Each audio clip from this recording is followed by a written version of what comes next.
We're back with another edition of Should You Summon, ladies and gentlemen.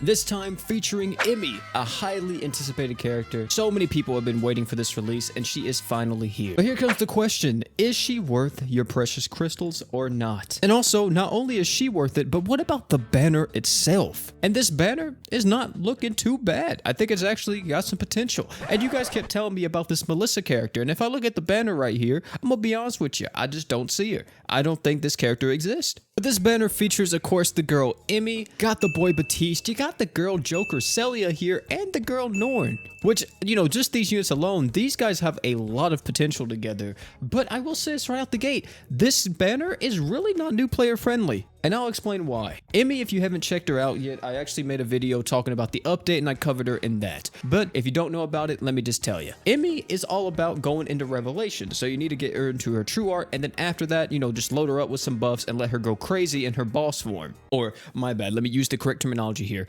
Revelation form. Which isn't too bad, of course. If you want her to hit really hard, just make sure she has like some crit chance on the team or something, plus some extra damage and all that. Because the thing about the Revelation form, all of your buffs will actually still be active whenever you're in it. The only thing that actually doesn't change at all, depending on if the character has it or not, is actually arts gen. Because the way how you generate arts in Revelation form is by using the skills that the Revelation form has to offer. So every time you use a skill, you actually gain one orb for your, what is this even called? Your mega art. There you go. So once you use all your skills and you get up to 5 orbs, then you can use your mega art to go crazy. So that's, you know, fine and dandy, and I think personally that Emmy herself isn't too demanding of a character. Well, I say that, but I think if you really want to make this character good, you kind of need her true weapons, and she has 2. For one of her true weapons give her 100 art gauge right out the gate at the start of the quest, which is insanely good. It makes her really fast, meaning that she can just practically instantly jump in to her Revelation mode. She needs like hardly nothing. 100 art gauge, and then boom, she's in Revelation mode. And then her other true weapon allows her to stay in Revelation mode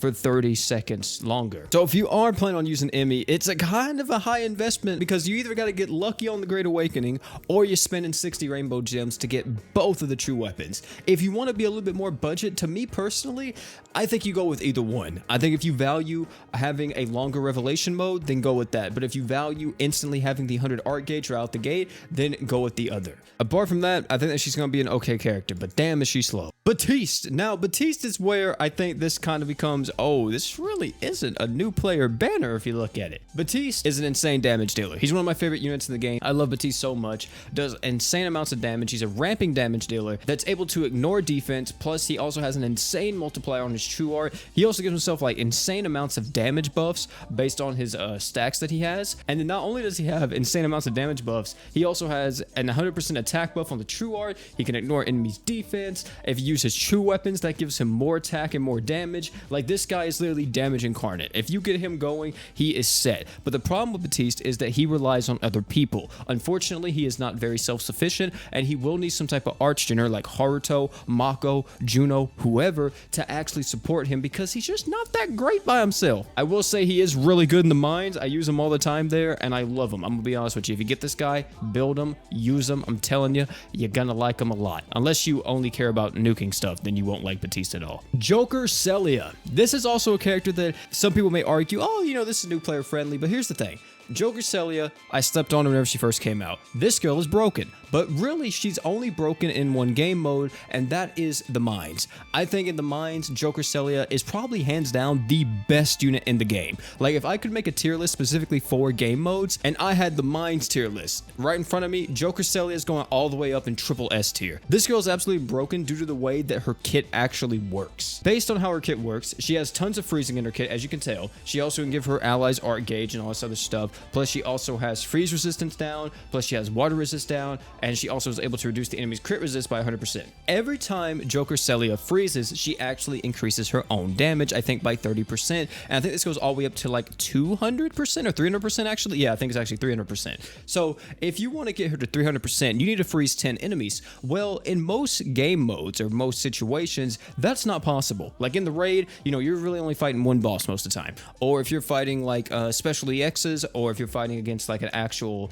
hyper EX or a trial event, whatever, you're really only fighting one boss majority of the time, and you're not going to be able to get that freeze on them like consistently. However, in the mines, Joker Celia is insanely good because you're fighting stages of enemies, and every single time you get to a new stage, what do you have? Like 5 or 4 mobs in front of you, and guess what? They are extremely susceptible most of the time to freeze, and she can just go crazy with her skill, or she can use her art, which gives art gauge plus has a chance of freezing, and she's just ramping up the damage more and more as she keeps going on. And that's why I think that Joker Celia is mainly an in-game unit, or kind of more of a veteran unit, due to the fact that she is so good in mines, but kind of like, you know, she's solid everywhere else, but man is she broken in the mines. Norn, on the other hand, amazing unit. For anybody, veteran, new, doesn't matter. She's an insanely good unit. The only problem with Norn is that she's type B art shit, which sucks. Why does Grand Summoners keep making type B Archshinners that are so broken so we can't use the old type B Archshinners that used to be broken?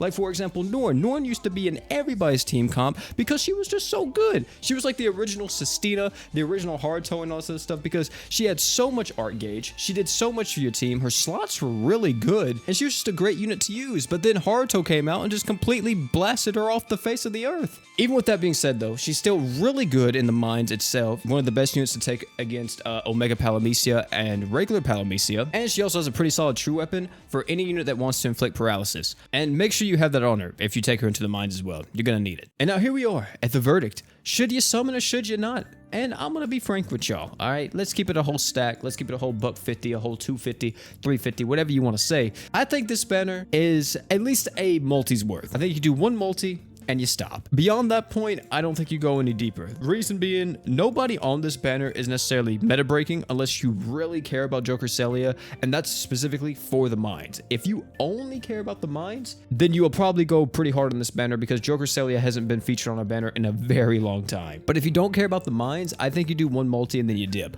Or you completely skip the banner due to the fact that there's just so much stuff coming on the horizon and so much stuff to save for, and some of you guys may actually be following my Emperor plan, so you know, a lot of you may not even want to summon at all. Another thing to point out too is that it's very likely as well that Emmy's actually going to be in a forever summon whenever it comes back, like maybe not the next one but the one after that. Since she's not like a saga unit or anything else, you know, she's definitely going to be in there at some point. So if you really care about Emmy, you could just, you know, be patient and wait for a forever summon and see if she's in there, and if she is, you know, go for her then. But thank you all for coming out, man. It's been your bro P. If you guys enjoyed the video, please make sure you drop a like and comment, subscribe, all that good stuff. Also, by the way, we'll probably be streaming main story chapter 13 possibly tomorrow. We'll have to see, but it's very likely that we stream it because I know that the Emmy boss fight is pretty difficult, so I want to actually go through it and see how hard it actually is. Either way though, fam, that's gonna be it for this one. Thank you all again for coming out. Don't forget to like, comment, subscribe for more, and last but not least, but either way, fam, that's gonna be it for this one. Thank you all again for coming out. If you enjoyed this video, highly recommend you check out either one of the videos popping up on your screen right now. Highly entertaining content, guarantee you'll love them. And oh yeah,